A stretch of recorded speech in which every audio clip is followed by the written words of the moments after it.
Il était une fois un pays où les couleurs n'existaient pas.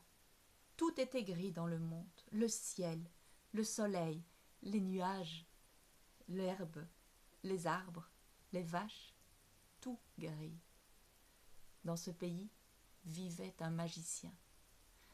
Et chaque matin, ce magicien contemplait par la fenêtre ce monde tout en gris, et il le trouvait très ennuyeux. Il lui semblait qu'il manquait quelque chose. Alors, pour tromper son ennui et pour s'amuser, il descendait l'escalier de sa cave. Et là, dans sa cave, il y avait plein de pots de toutes sortes, avec des poudres, des lotions, des élixirs. Il avait aussi des formules magiques. Et il réalisait ces formules magiques. Et chaque fois, il inventait de nouvelles choses. Un jour, au fond de sa marmite, il trouve quelque chose d'intéressant. Oui, vraiment. Une couleur. Il prend la marmite, il va dehors, il se met à peindre sa barrière. Et là, les voisins accourent. Qu'est-ce que c'est? Qu'est-ce que c'est? Waouh! Oh, mais qu'est-ce que c'est beau! C'est une couleur. Je l'appelle bleu. On peut en avoir? Mais oui, bien sûr. Et voilà le bleu qui est partagé. Et chacun se met à peindre le monde en bleu. Et bientôt, tout dans le monde fut bleu. Le lendemain matin, quand le magicien contemple le monde par sa fenêtre, il voit les arbres bleus, le soleil bleu, les prés bleus, les vaches bleues, les chats bleus, les pommes bleues. Et il trouve que ce bleu, c'est merveilleux. Au bout d'un temps, ce bleu n'est pas si merveilleux. Non, le bleu rend triste.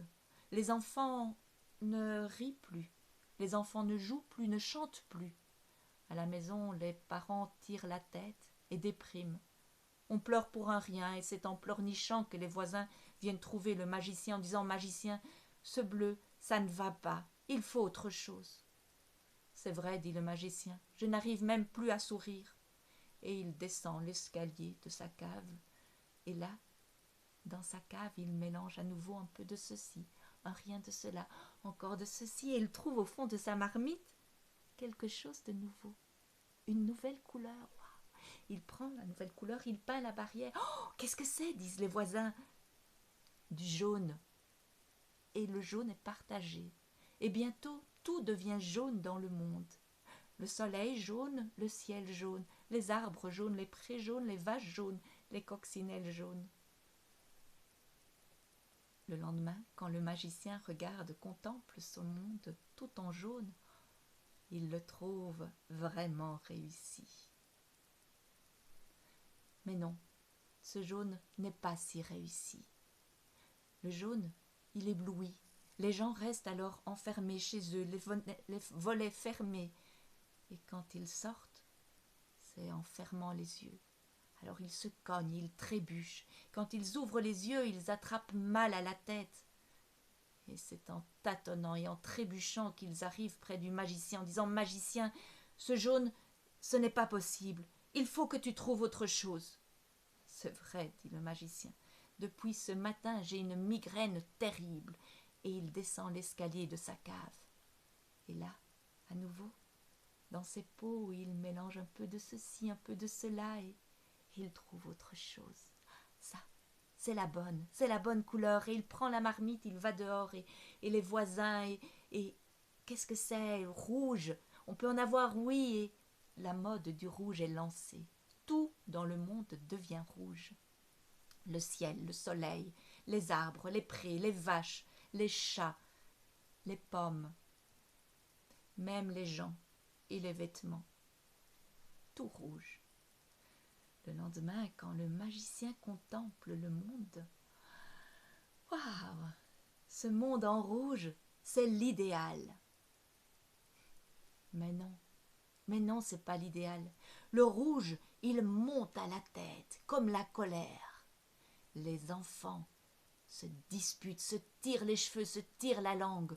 Les parents à la maison se lancent des injures et crient les l'un sur l'autre, et on s'énerve pour un rien, et on se met en colère pour une broutille, et c'est colérique et furibond que les voisins vont trouver le magicien en disant « Magicien, mais qu'est-ce que tu as fait là de notre monde?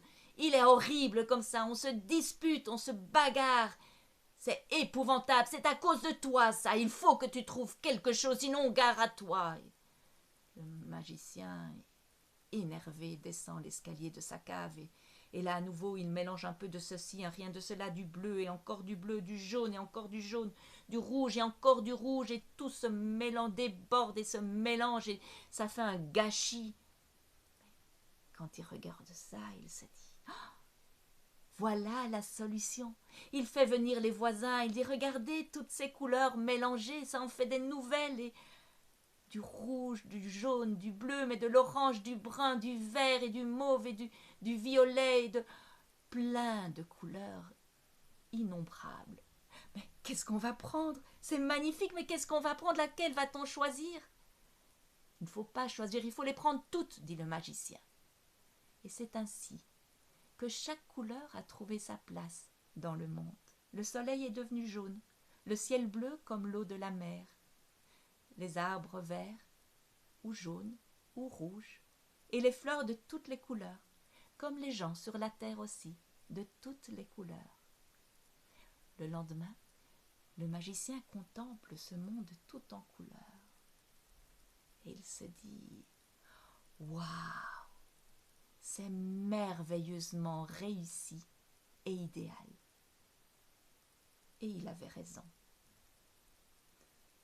Alors, les enfants, si un jour le monde vous paraît gris et triste, prenez vos couleurs, prenez une belle feuille de papier et dessinez, peignez le monde tout en couleurs.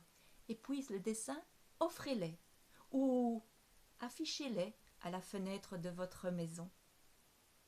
Et vous verrez, le monde, il retrouvera toutes ses couleurs. Au revoir, à bientôt.